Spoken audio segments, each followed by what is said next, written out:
Yeah, there's definitely some butterflies at first, and felt good to just kind of go out there on the first kickoff and kind of get them all out of the way. And throughout the game, it just kind of got easier and easier to go out there and just make it like a regular practice or like a game that I was used to playing already. A little disappointing you didn't get at least one field goal attempt in that one. Yeah, I thought we might have a couple opportunities coming into it when we were going down the field, but I'm always happy when we score touchdowns too, so I'll take that any day too. What's kind of your immediate reaction when you first heard the seriousness of Greg's injury? It really didn't sink in. It kind of felt like I was in like a dream, like no way that actually happened, that he out for the year or the ACL or anything like that. Because when I saw the video, I was like, well, it looked pretty bad, but hopefully nothing serious. And then when Coach Swinney called me later that night, and I didn't really have any time to comprehend it. I was just like, okay, I guess I'll just get ready to practice as a starter tomorrow. And then it kind of started sinking in more and more as the week went on. Is that a sleepless night for you? I mean, not really. I guess it didn't really like sink in too much that I wasn't trying to look too far ahead. I was just kind of try to focus on doing the best I could on the Thursday practice and not really look ahead to any of the next games or further down the season. So I mean, I guess it wasn't too bad of a night that night. How much of a fluke injury was that? Is that something that you've seen or been involved with before practice? Honestly, I've never seen that happen before. It was really weird. I mean, just how it happened and the way that his leg kind of got hit and the way he flipped in the air and everything. It was a really strange thing to see, and it's not something you ever expect to happen or even imagine happening as a kicker. Alex, I'm sure it's not the way you wanted to get the job, but how do you feel about having it now? Do you have confidence that you'll be able to kind of do what Greg did and maybe keep this kicking game going strong?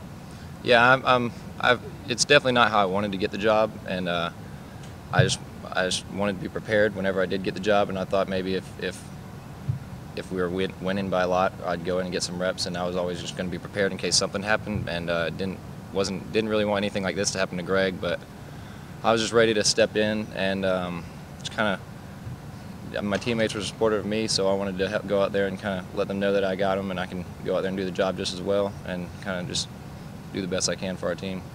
So over the course of the week, you went from, like you said, one of the two guys that can play at Louisville to the #1 kicker. Does that change anything in your mindset during pregame? Did you find yourself warming up any differently? I tried not to change too much in the pregame. I definitely kicked less balls in the pregame, just kind of keep my legs strong or keep it a little bit more fresh throughout the game, because most of the time I'm just like in pregame kind of having fun with just kicking some balls and hopefully thinking I might get some reps at the end of the game. But this time I kind of had to focus on managing the number of balls I hit in pregame and kind of getting more reps with the snapper and the holder just to be more comfortable once I actually got on the field. Did you feel any more tired at the end of the game and pretty busy in that fourth quarter?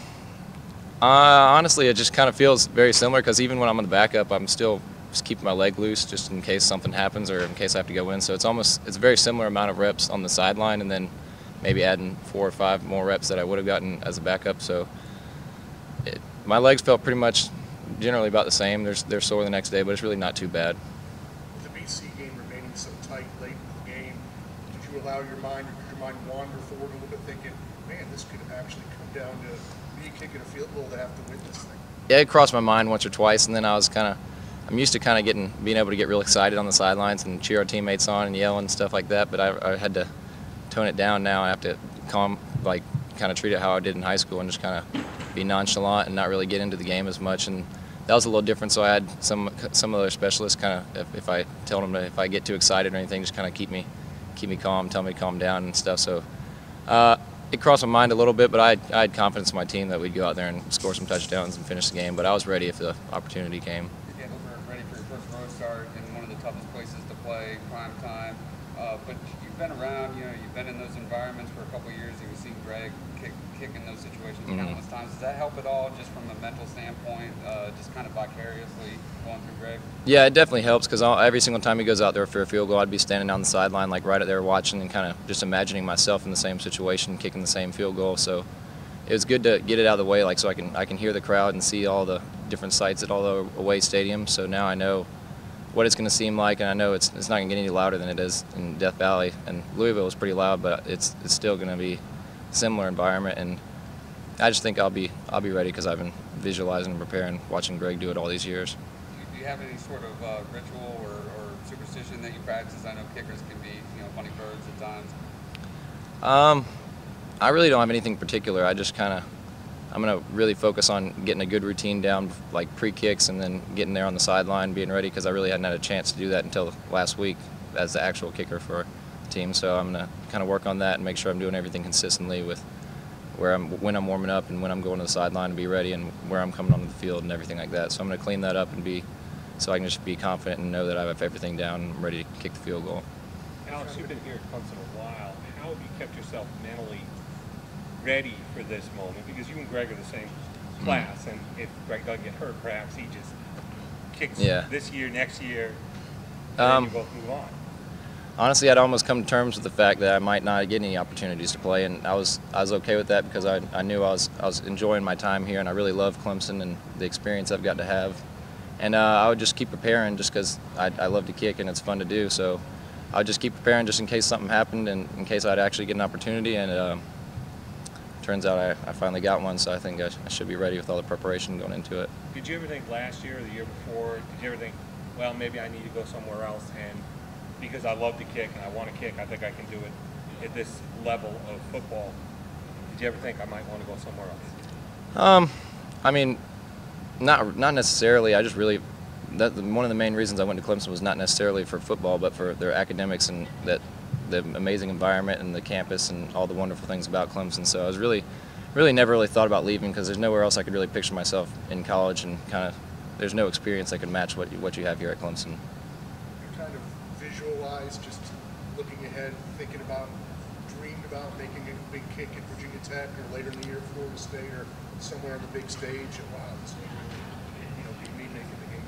Yeah, I mean, it's starting to cross my mind a little bit, maybe in the hotel room Friday whenever we have a little bit of downtime, that I might actually have to go out there and do something special for the team. And I feel like I'm ready to do that. And as the weeks go on, I'm going to focus on a week-to-week basis, kind of visualizing and getting ready for each kick. But for this week, I feel like we have a good chance to maybe kick some field goals this week. So I feel like I should be ready for it, and I'm going to do all the visualization I need going up to game day.